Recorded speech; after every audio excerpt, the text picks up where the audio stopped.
da Europa para cá, eles diziam que teriam que plantar, né? Mesmo que eles fossem artesãos, sapateiros, advogados, que fossem, eles servirem para cá como colonos, né?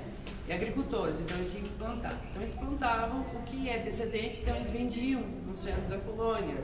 Em geral usavam carroças como essa aqui, né, que até hoje ainda é comum na zona rural, e então para o centro da colônia para fazer a venda dos seus produtos, né, o que tinha descendente. Então aqui vocês podem ver que tem toda hortaliças, tem ovos, né, tinha frango, a balança que também ajudava, né, na pesagem dos alimentos. Essa carroça aqui a gente chama de carroça do colono, ou em alemão, Kolonistenwagen também. Uma coisa importante que a gente não comentou, né? Esse galpão aqui é um dos que tem mais informações para o público, no caso, né? Ele tem os displays, que ali o pessoal, os visitantes, eles conseguem se orientar através dessas informações. Também a gente passou por itens, né? Ali a gente tem nesse canto aqui, a gente tem a parte dos arreios, tem uma cela também, que era quando era utilizado transporte, ou utilizado como um cavalo, né? Montaria, no caso. Tá?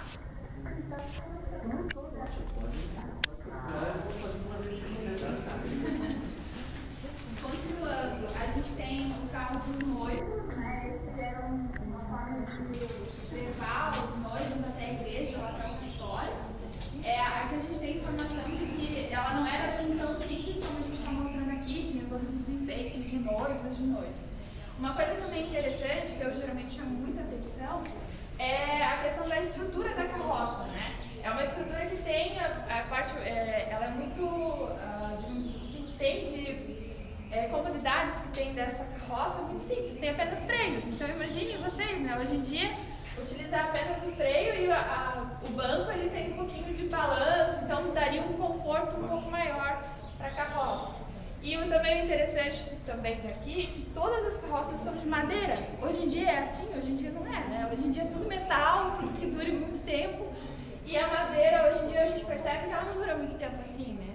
Ela é utilizada assim. O que é de metal vinha de outras cidades, não era daqui. Sobre a ação dessa carroça, assim, como ela era para casamento, né, é uma carroça de 130 anos. As informações que a gente recebeu dos doadores, dos parentes que vieram para cá, que ficava assim, no começo, aqui na frente ficava o cocheiro, em geral, no meio ficavam as testemunhas, ou padrinhos, ou os pais dos noivos, e atrás, o espaço maior, era o espaço onde ficavam os noivos, né? A noiva, né, parte do vestido, então tinha um espaço maior. Aí, seguindo, a gente tem a charrete, eu acho que é uma das carroças mais conhecidas, né? A gente brinca aqui que a charrete era um meio de transporte leve e ele era rápido, né? Então, se a pessoa tivesse pressa onde queria chegar, chegava com mais facilidade com a charrete. Aqui era puxado por um cavalo também, né? Que é mais simples. Seguindo, a gente tem o carro do padreiro. Acho que a gente às vezes pega públicos aqui que não tinha um padeiro passando de porta em porta, né? Esse aqui é um que passava de porta em porta. Contaram uma vez uma história de que tinha uma confiança muito grande com o padeiro, né? Aqui na cidade, veio uma família uma vez contar que eles deixavam o dinheiro na porta de casa. Hoje em dia reflete isso para a gente, né? Como é que a gente ia deixar dinheiro na porta de casa? Ou até depois, quando chegasse, será que ia ter dinheiro? Ia ter pão ali, né? Se o padeiro passasse e deixasse o equivalente em pão, ia ter porta. A gente pensa, eu vou roubar tudo, né? Ele funcionava mais ou menos igual o carroção de São Bento, a carroça do colono, né? Ela passava de porta em porta, oferecendo produto, oferecendo pão, oferecendo tudo mais. A carroça, essa carroça é toda equipada, ela tem uma parte interna na frente, tem parte interna atrás, então para encher de pão, para encher de produto. Você repara um telefone que tem ali na carroça, né? 4 dígitos apenas. Hoje em dia. Isso, antigamente. O telefone em Joinville começou a operar em 1907, né? Com 2 dígitos, depois pulou para 3, para 4, para 5. Né? Como a Jaqueline falou, já tem região com 9 números, né? Era bem assim na época, e você tinha que ligar para a telefonista, e a telefonista que encaminhava então, ao padeiro. Agora a carroça seguinte, esse aqui é o nosso São Bento Wagen, ou carroção de São Bento. Ele seria um antecessor do caminhão. para a gente aqui, né? Ele foi responsável pela primeira grande economia da cidade de Joinville, que foi o beneficiamento da erva mate. A erva mate era plantada na região do Planalto Norte de Santa Catarina, né? Principalmente em São Bento do Sul, Lapa, ali no Paraná. Então, tinha, através dessas carroças aqui, que eram puxadas de 6 a 8 cavalos, e aqui em Joinville ele era então todo separado, as folhas eram secas, trituradas e depois eram exportadas, principalmente para toda a região de Santa Catarina, parte de São Paulo e até posterior. A viagem que hoje de São Bento do Sul a Joinville leva em média 1 hora, 1 hora e meia, naquele tempo levava em média de 2 a 3 semanas. Por quê? A estrada do Dona Francisca, que hoje é SC 301, agora mudou, né? Mudou agora.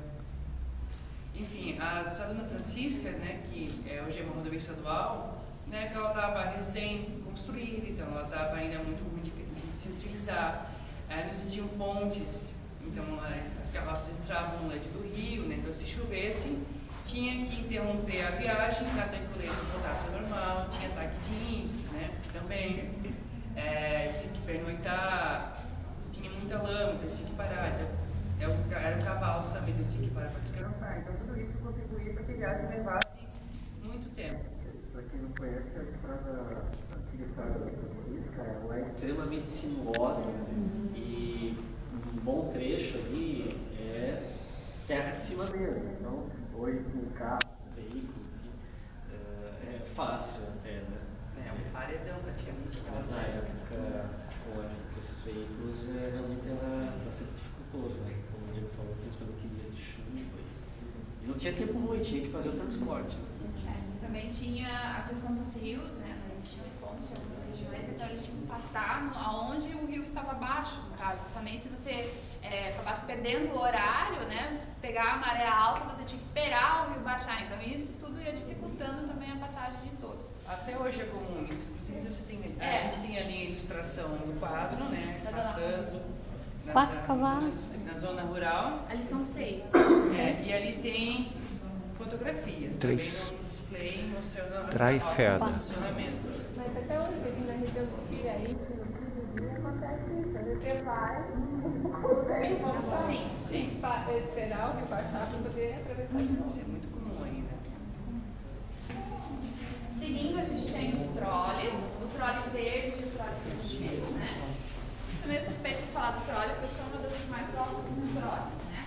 A gente compara o trolley como se fosse uma espécie dos carros de luxo, digamos, uma Ferrari, um carro que veio de transporte que só realmente a elite da cidade tinha. Não eram todos que tinham, não era comum esse transporte entre a classe média, no caso, né? Então, quando acontecia de ver um trolley desse na rua, geralmente a população ficava um pouco alarmada, digamos, né, para saber quem era que estava visitando.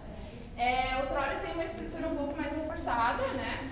Então, eu vou mostrar um pouquinho os itens. Ele tem uma espécie de um amortecedor que a gente compara, né? Essa peça atrás da roda, que ela auxilia um pouco no conforto, um pouco até no balanço da carroça e tudo mais, né? Aqui os trolleys, eles têm farol, então daria para utilizá-los na parte da noite, né? Tudo mais. Sem contar o conforto de banco, de ter essa cortina, ter tudo isso.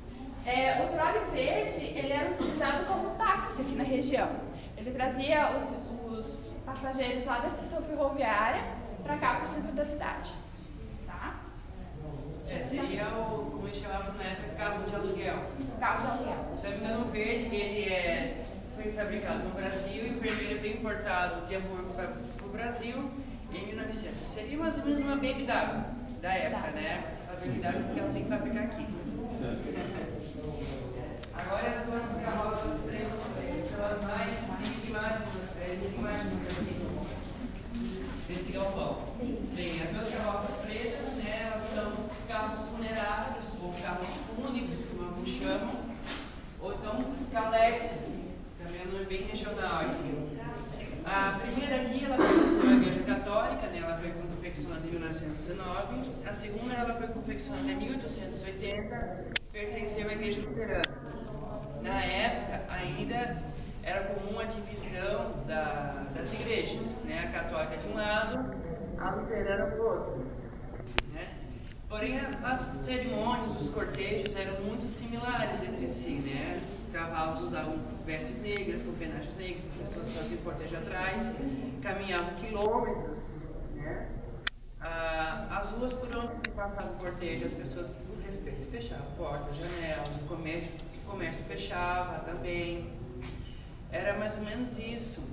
A carroça da Igreja Luterana, ela funcionou em Joinville até 1977. Quase 100 anos de uso. Detalhe, em Joinville, a antiga colônia da Dona Francisca, a população inicialmente era protestante. Esses imigrantes vinham, faziam parte membros das várias denominações protestantes, principalmente luteranos, dos países germânicos ou da Escandinávia.